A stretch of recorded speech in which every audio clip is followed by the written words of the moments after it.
Storytelling, telling your stories, making your presentation so persuasive that people want to hear. People are moved when you make your presentation. How do you do that?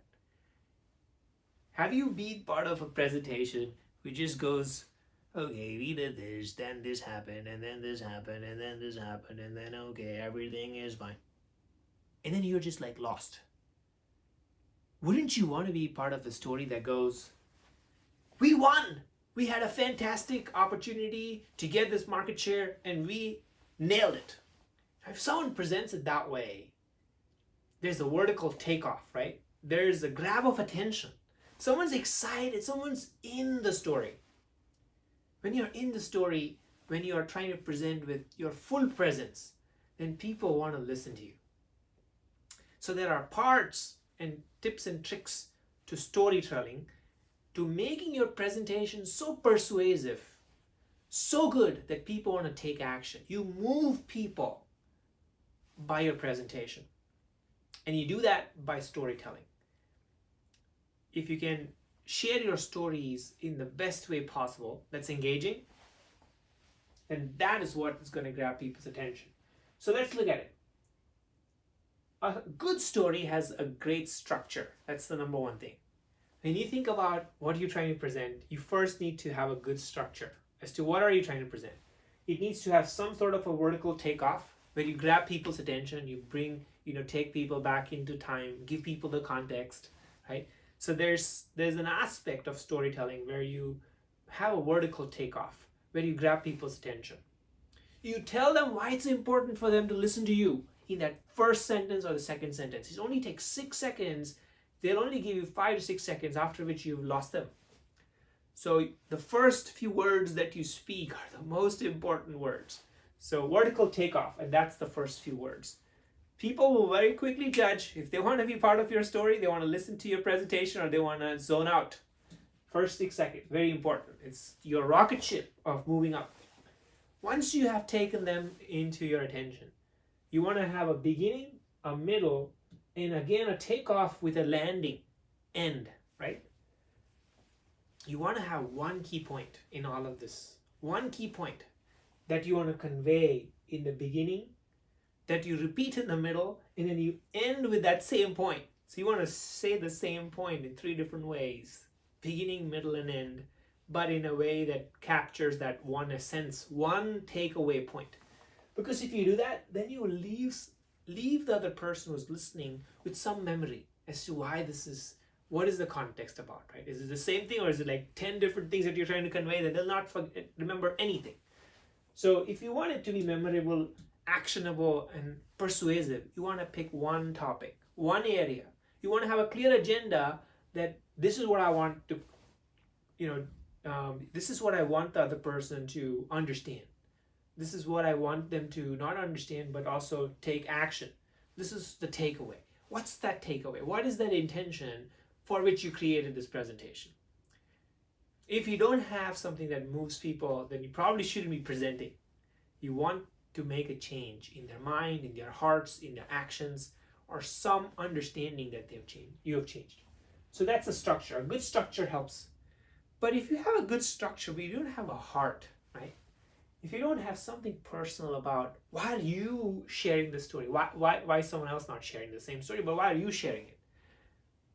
You need to then connect the essence of what you're trying to convey with something personal.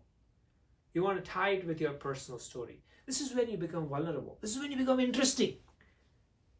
There are data, stats, everything that's the mind that you want to, get other person's attention. But you only become interesting when you connect with your heart.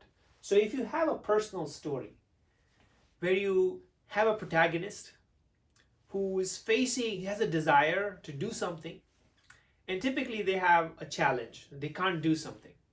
And then there's an antagonist that's not getting them to do something.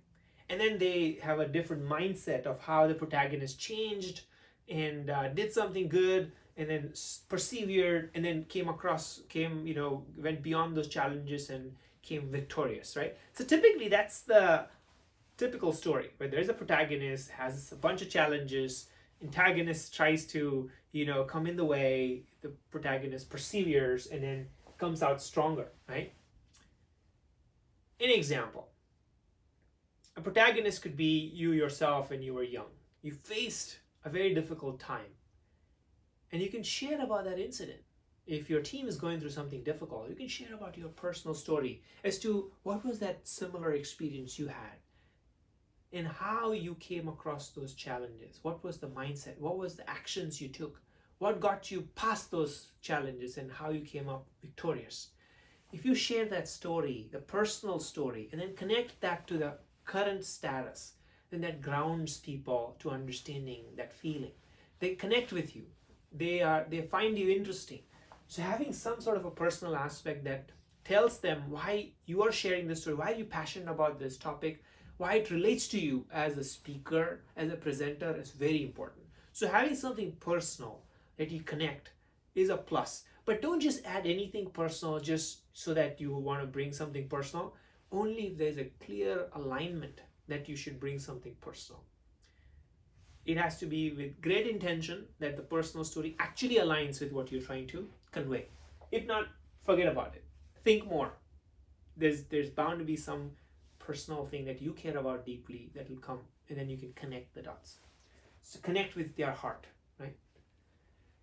Silence and pauses.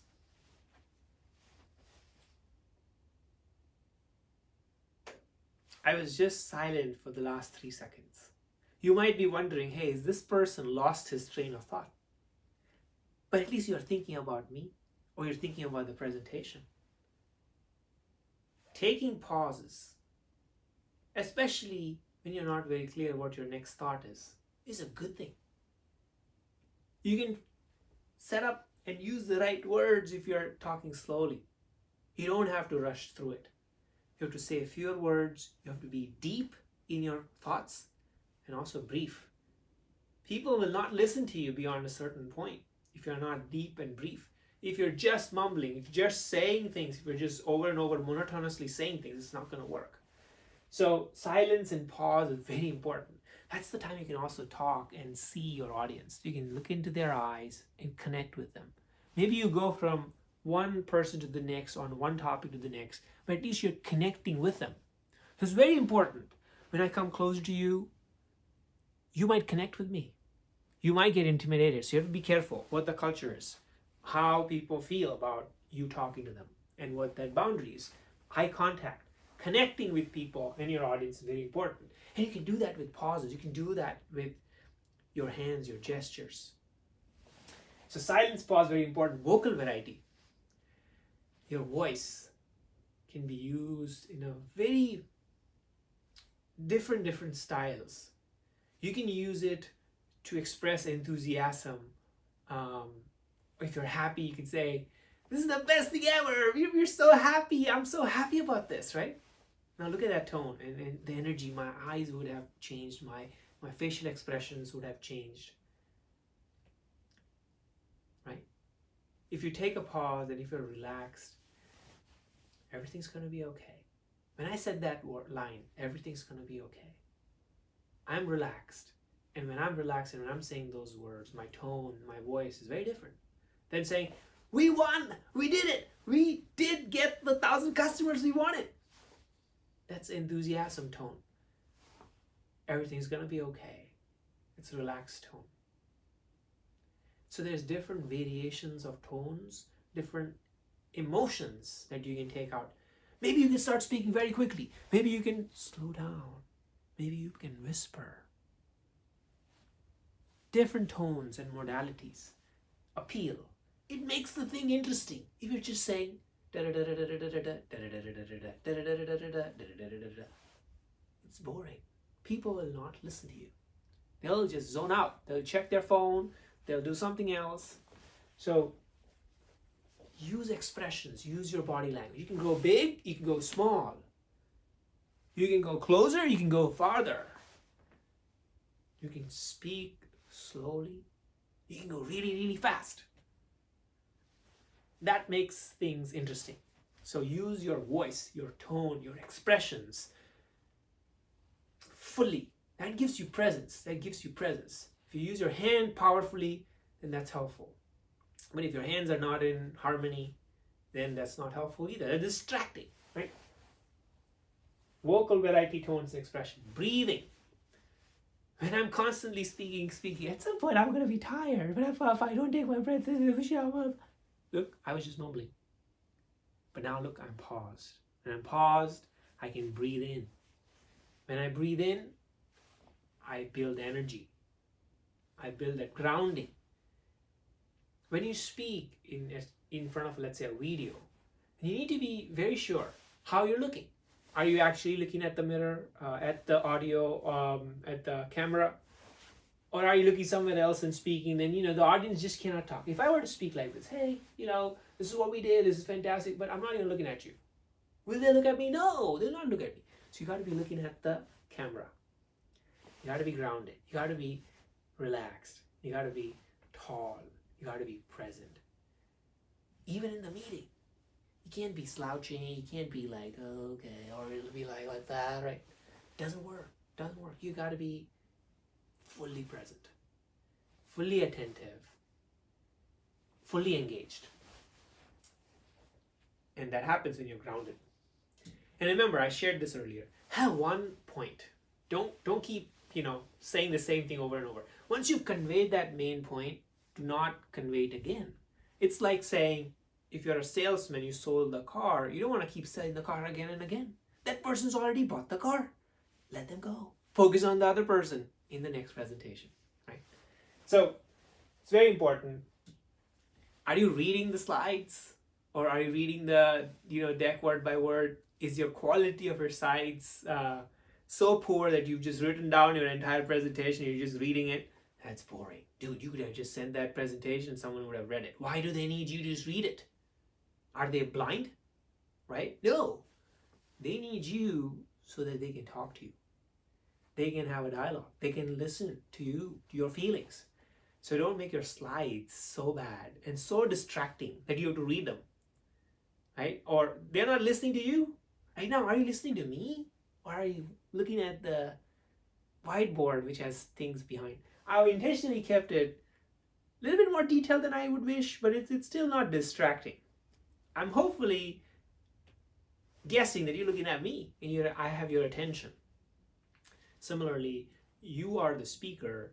People should be listening to you, not reading your slides. Your slides need to convey the meaning that's visual, hopefully like one or two few words, but not much. Images is something that you cannot convey. So you can use images in a very powerful way. But don't make your slides distracting. And finally, a bonus point, it's not written here. Remember, at the end of it, you're presenting something that's important, or some topic that's important, or some issue that is important to you. Don't make the presentation about you. It's not about how good you are as a presenter. It's not about whether you can be the best at presenting. It's about how can you honestly convey what you're trying to convey about that topic deeply, in a way that moves people. If you can't do that, and if you're just focusing on yourself, you're the hero, forget about it. You're not going to convey that message. So storytelling is an art. It requires a lot of practice. Hopefully all of this, helped you. Remember, once you've shared your story, if you keep listening, and if that just gets better and better every single time you've listened to your story, then that story is inspirational. If you've listened it once and you feel, okay, I can't listen it second time, then that really doesn't inspire you.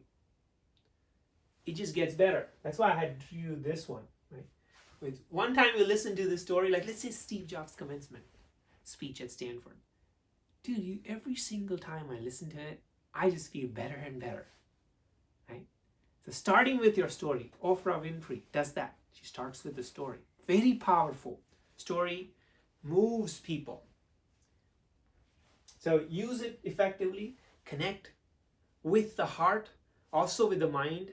Right? You want to have data that proves that you are an authentic, credible authority on this topic. So you want to use data and you want to have links that point to resources for where they can look up and validate. But remember, That's just an elimination factor of you building that credibility. But storytelling is essentially to the heart. It gets people connected to you, inspires them, and moves them. There's this guy, Robert McKee. He wrote a Harvard Business Review article. It's called Storytelling That Moves People. Highly recommend you check that out and get really good at it. I think storytelling is amazing. Look at my previous videos and look at this one. This is a night and day change. I'm engaged. I love it. Your audience will also love your presentation if you design it consciously to move people. Good luck.